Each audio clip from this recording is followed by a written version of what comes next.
outspoken and interesting and intelligent and informed Aww. woman member of the church that you are, female. That's true. Is what, from your perspective, what is it like to be gay or LD or homosexual or same-sex attracted and Mormon today? You know, I can only, well, let's roll back. You can qualify your terms. Let's roll back because, I mean, clearly I don't know what it's like to be gay. Okay. But from your perspective. I grew up completely devoted to the church. Mm-hmm. I checked off all the boxes on the to-do list. Mm-hmm. I loved it. It was my only home in this world. It's the only home I wanted. It was my way of coming to terms with what life meant. I did everything expected of a young Mormon. I went to Brigham Young University, Right. and there I met feminists. Uh-oh. And I realized that was me too. Mm-hmm. And then when I turned 20, a big high-ranking leader of the church gave a speech in which he said that feminists, gays, and lesbians and intellectuals, which I also found out I was becoming, I was on my way to a PhD program, were the enemies of the church. Mm-hmm. And they excommunicated feminists and intellectuals, and I saw me. And I felt like my life was over. I mean, I was resilient. You know, I went to a PhD program, made a life for myself, moved to a different city, stayed active in the church for a while, and then stopped because I couldn't take it anymore. Because you felt that continued pressure from that idea that... Well, there was that, you know, you know, I mean, when you're raised in something, you know, I have pioneer roots, my family, it's all I ever wanted to be was Mormon.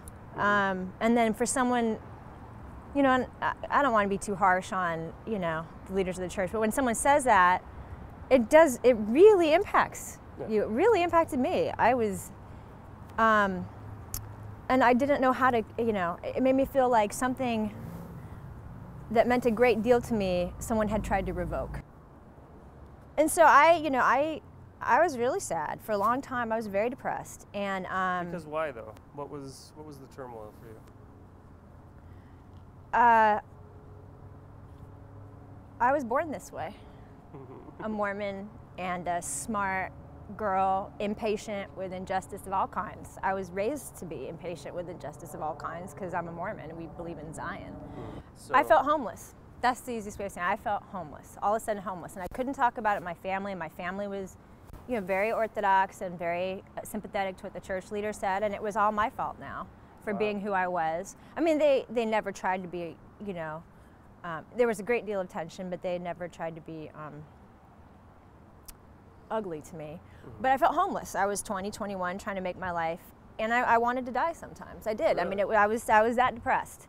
Wow. Can you describe what does that tension feel like, or what, you know, that takes you to a point of depression, or that depression of being suicidal? Like, what does that look like or feel like?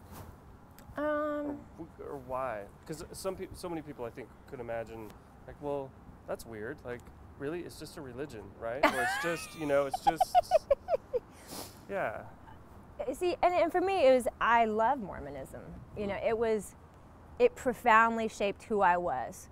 And so to get to, you know, through normal processes of maturation into adulthood, to get to a place where I suddenly faced an impossible choice, to be true to this giant part of who I was, or to be true to this giant part of who I was, and no one was going to support me in trying to reconcile the two. And in fact, I'd probably get punished if I tried to reconcile the two by being a Mormon feminist out loud and in public. I'd probably get excommunicated, right? They cut off the future when they excommunicate. We had suddenly no role models of how to stay and make it work, right? It was like, it is not possible to be this person. You are X'd out of the community. And that made me want to die. Right? So that is my window from my own experience into what it might be like to be gay and Mormon. Because I don't know. I mean, because I benefit from straight privilege. I pass in the rest of the world. I'm a happy straight white girl. You know, like, it is okay to be me in the rest of the world. Gay people, not so much. It's getting better, thank heavens. But you know, so that's my window into what it might like to be gay and Mormon. Because you grow up and you love this religion, which is not just a set of beliefs. It's not a catechism. It's a way of life. And it has a beautiful and rich history and, you know, a sense of belonging to a tradition and a community that sets you apart in American history. This beautiful, weird Mormonism, you know, and to suddenly feel like you're homeless without that. That's a world shaker for any 20-year-old.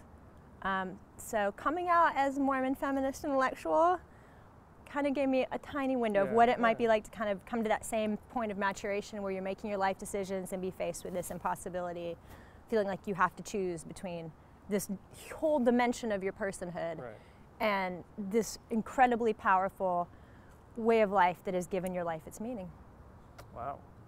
Right? So when I was feeling really terrible, and I told my dad, you know, my dad's been like bishop in like 2 or 3 different wards, literally 3. You know, he's stake president, he's been a temple worker. When I told him how I felt, he said to me, he said, and he was very brave, he said, leave the church, leave the family, do whatever you need to do, but don't hurt yourself. Right? Courage on his part, right? So because you had also expressed how it was I was hurting just so sad. I said, Dad, I feel like I'm gonna die sometimes. I can't take the pressure. How did you describe the tension to him?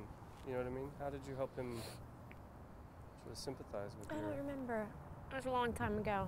But I thought, you know, I look back and I mean, I remember he took my hand and he just said, live, right? Live your life. And that was really brave of him. That's powerful permission. Did you feel like it was permission? Well, I was doing it anyway. Right. I was always going to live. I felt like I wanted to die, but I was going to live, right? I had work to do. God doesn't set us up with challenges unless, you know, he means for us to use them. I had work to do. Wow. So, you know, I knew I was going to live, but, you know, him being willing to acknowledge that it's not always easy to stay was really important to me, and that he valued me beyond whether or not I stayed. Right? So that was permission. And I can't imagine how it is for people who don't have that from their parents. To whom they, you know, people who become dead to their parents when they come out. What would you know, and parents who feel like they have to sacrifice their children. Hello? The story of the Old Testament is that child sacrifice is no longer required. Right? We're done. We're done with that.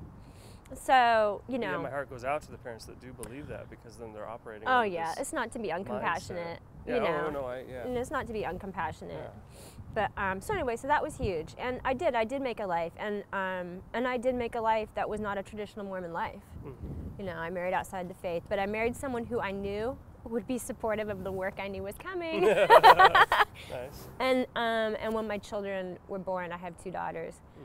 You know, I needed to. I felt a profound responsibility to give to them. So anyway, so you know, in terms of teaching them about this tradition, how to be a Mormon. It's cool. who I am. They need to know their mom. I've got to pass the trauma down one more generation. No, the goodness too, the power of it. That gives us, you know, because that's what the power that leads us to feel that life is so meaningful. It gives shape and life is so meaningful. So anyway, so there's that. So yes, that's how I figure what it means to be. Awesome. What it might be like, because I don't know.